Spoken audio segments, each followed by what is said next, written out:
Thank you for joining our discussion, Trent. My pleasure. One of the things I didn't mention, but I just want to give you a heads up, is that when I was there during my time on the Northeast Corridor, the new they're still using the existing train Acela train sets that were in use when I was there. The new Acela next generation I was part of the design process, and my goal was interior, to design the interior. And people say, well, God, that's no big deal. No, it's a big deal No. because the existing train sets, I was not there. It was long before I arrived at Northeast Corridor. The existing Acela train sets that are still in use right now were designed by a interior group that designed, they wanted wider seats for comfort. Well, the wider seats caused the girth of the body of the train to be 4 inches wider than normal. And everybody goes, well, that's no big deal. No, it's a big deal, No. because many of the bridges that are now being replaced along the corridor could not accommodate the Acela doing 150 miles an hour through the bridge with a 4-inch girth, additional 4-inch girth. It came too close to the bridge and would cause the train to have a collision. So we have to slow down the Acelas to go through those bridges. Well, with the advent of my design, we got everything back into the proper dimensions, and the interior is gorgeous. I've seen it. My former managers have sent me pictures of the trains themselves. The interior it's gorgeous. So I'm very pleased with the way it turned out. And the new Acela, the new generations, which are not in service yet, they should have been. They arrived on the property in 2022, but they were supposed to be in service at 24. But there's been some issues.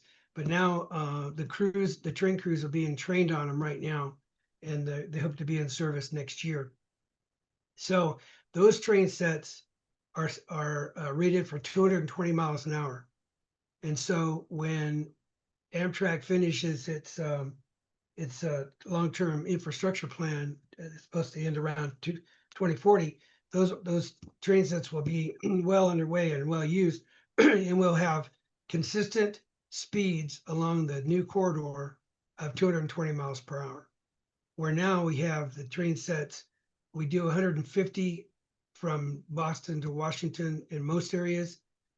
There's a couple areas in Newark area and in Massachusetts area where we can get up to 160 miles per hour with the existing train sets.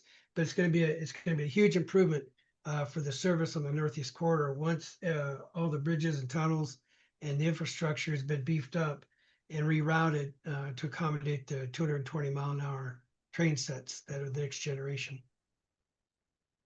You know, what's funny is that, people have a tendency of dismissing stuff. I mean, it's exactly what you're saying, Trent.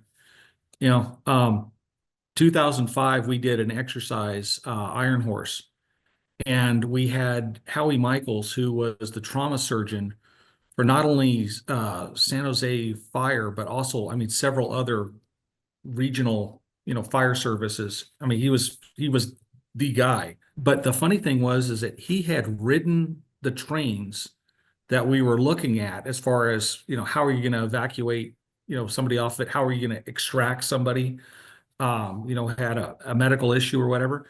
And he'd ridden them for 10 years and he'd never thought about what it would take to extract them out. So we're in the middle of this exercise and he goes, these things are death traps. I mean, it's just point blank, I mean, so, I don't know. Yep. It was one of the contributors to the class, in an indirect way. So, Yeah. try and look at things from a holistic standpoint, a holistic perspective. And, yeah, but I know, no, I mean, 4 inches, Yeah. I'm, I'm thinking of some of the clearances that the Brits have with some of their longboats. Yeah. I mean, And 4 inches could be a lot. yeah, especially when you're doing 150 miles an hour, you got to slow down.